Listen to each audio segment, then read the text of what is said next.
On the news tonight, large turnouts of voters as Fayemi Eleka cast their vote in Ekiti governorship election. And in business, the Federal Inland Revenue Service generates 2.53 trillion from taxes in 6 months. And on the foreign scene, Israeli air raids kills 2 Palestinian teens in Gaza Strip. Hello and a warm welcome to Superscreen Flagship News, broadcasting to you live from the city of Lagos State, Nigeria. I am Olamide Onka. Many thanks for joining us. The Ekiti State governorship election is held today with a large turnout of electorates at different polling units in the state.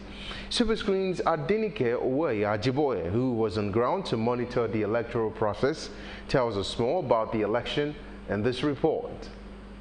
The Ekiti State governorship election, as against what many have been expecting, nursing the fear that it will be violent, was generally peaceful.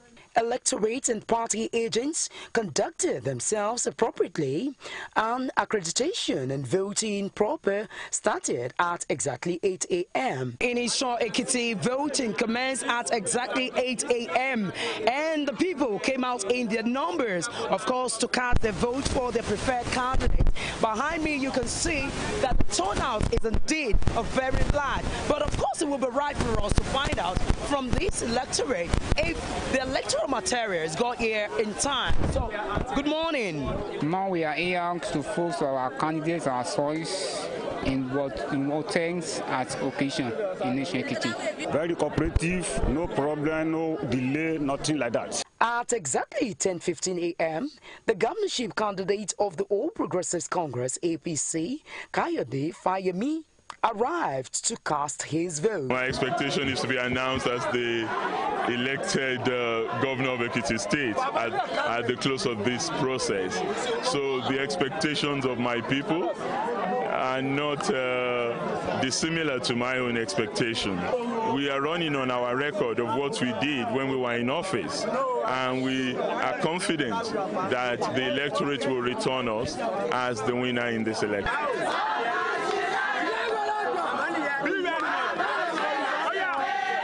At Ikere Ekiti, the People's Democratic Party candidate Kolakbo Olusola Eleka also cast his vote. I'm satisfied, and I want to appreciate INEC for being prompt, but I also want to encourage them that in case that happens, I know that person will find the way how to do. It doesn't have to be to VIP, right? The other man out there may not have the opportunity. The state governor, Ayodele Fayoshe, also cast his vote at Afao. The process has been hijacked by security agencies.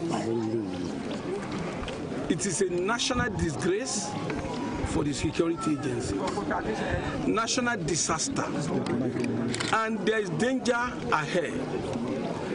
Remember, we raised all these issues. As I speak to you, they said they deployed 30,000 policemen, military, paramilitary. Don't push me now. Oh God, look at this. As I speak to you, thugs are snatching ballot boxes everywhere under the cover of the police. Exercise stopped at exactly 2 o'clock, and right about now the votes are now being counted, and this is just 10 minutes to 3, and the people are waiting earnestly to see who is going to win at different polling unit. Behind me is still in Okenyimni, and that is polling unit 2 over there, and also beside me here is polling unit 4. The people are waiting earnestly to see who will eventually emerge. About this time, once they're done with the counting, it goes straight to INEC office. From Okenyimi in Okenyila Junction in Ado-Ekiti, I'm Adenike Ajiboye, reporting for Superscreen News.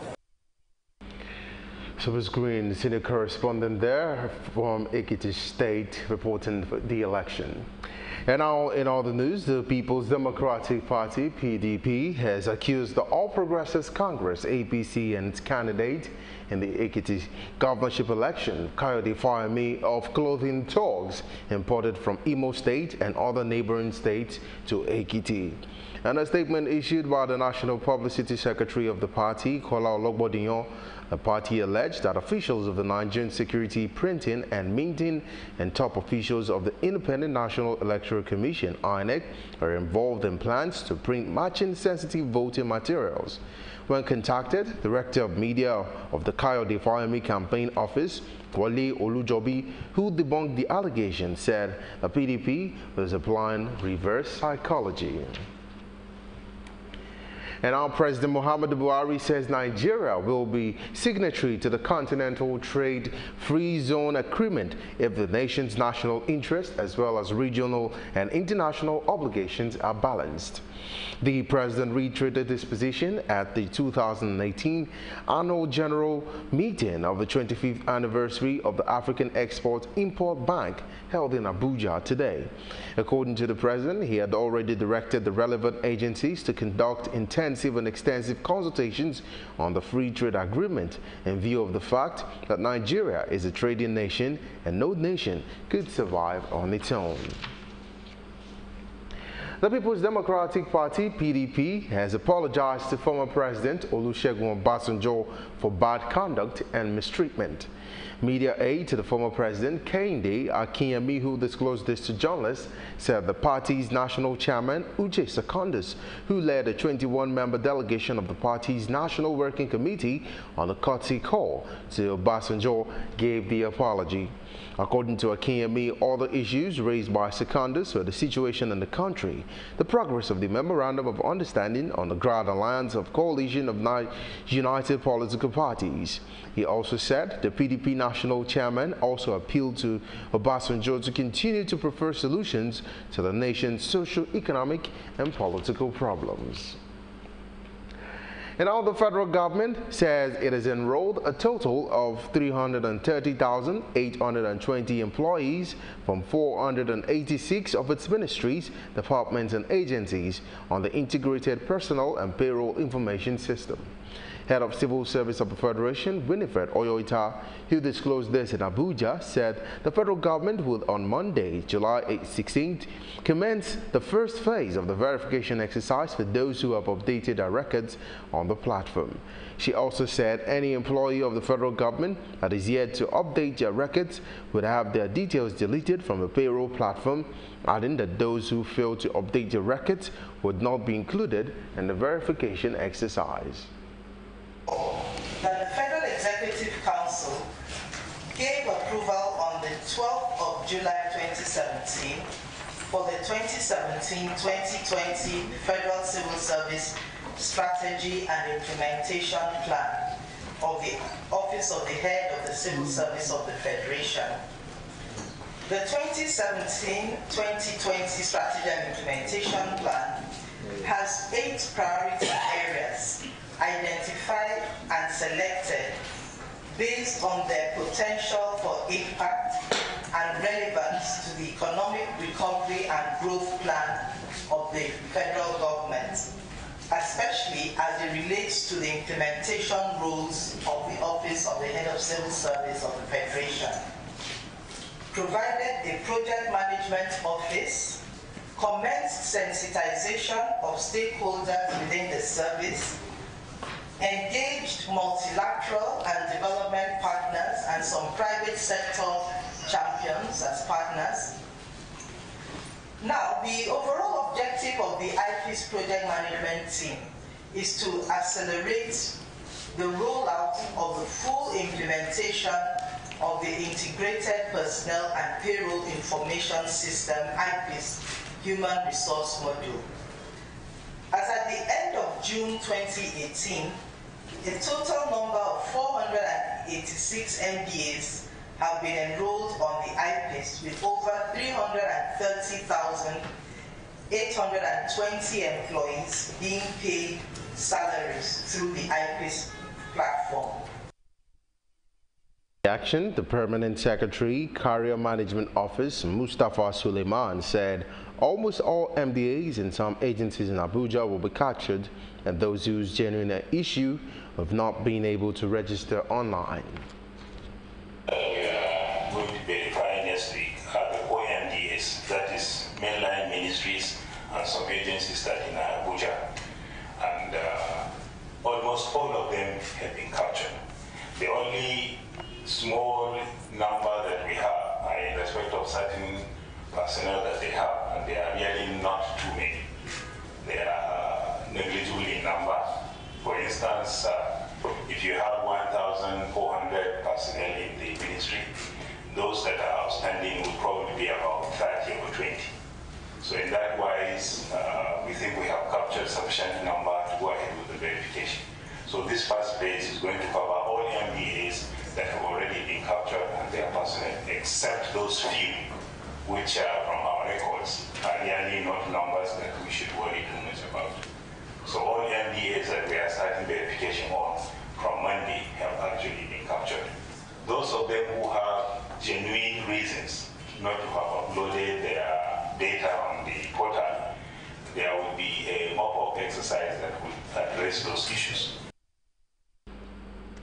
And now the police force in Taraba State says it has arrested 4 persons in connection with the recent killings in Lol local government area of the state.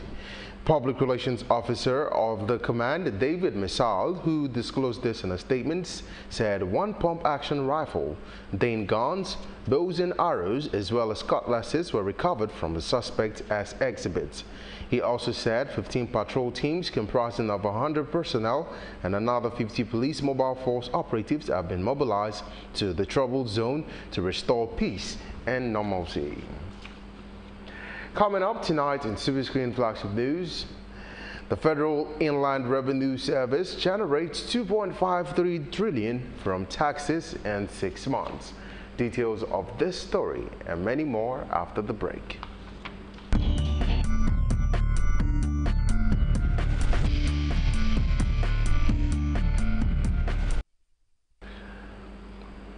Welcome back, and now for some business stories. The Federal Inland Revenue Service says it has realized a total amount of 2.53 trillion naira from various taxes between January and June this year. According to a statement by the Ministry of Finance, the amount shows that the FIRS has realized 75% of its total revenue target for the year.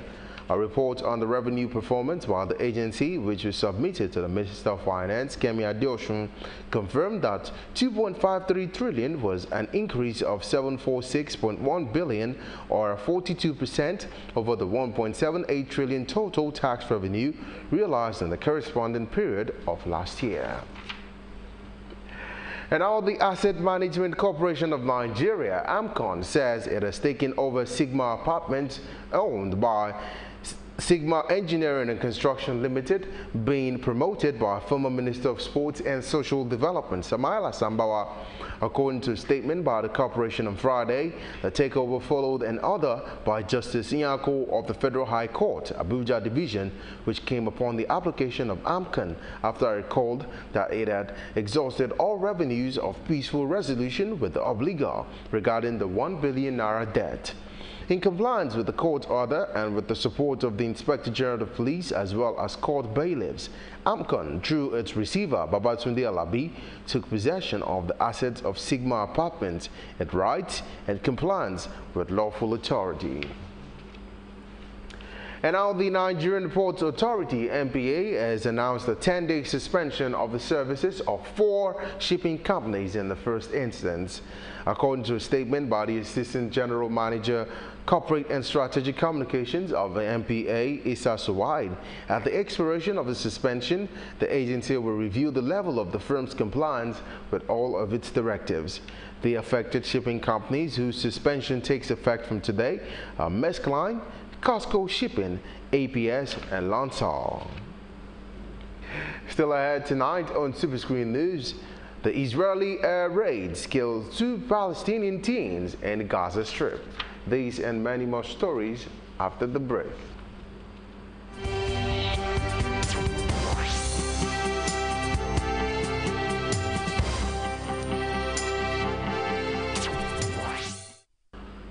Welcome back. This is Superscreen Flagship News reaching you from Lagos State, Nigeria. And now on the foreign scene, the Palestinian Health Ministry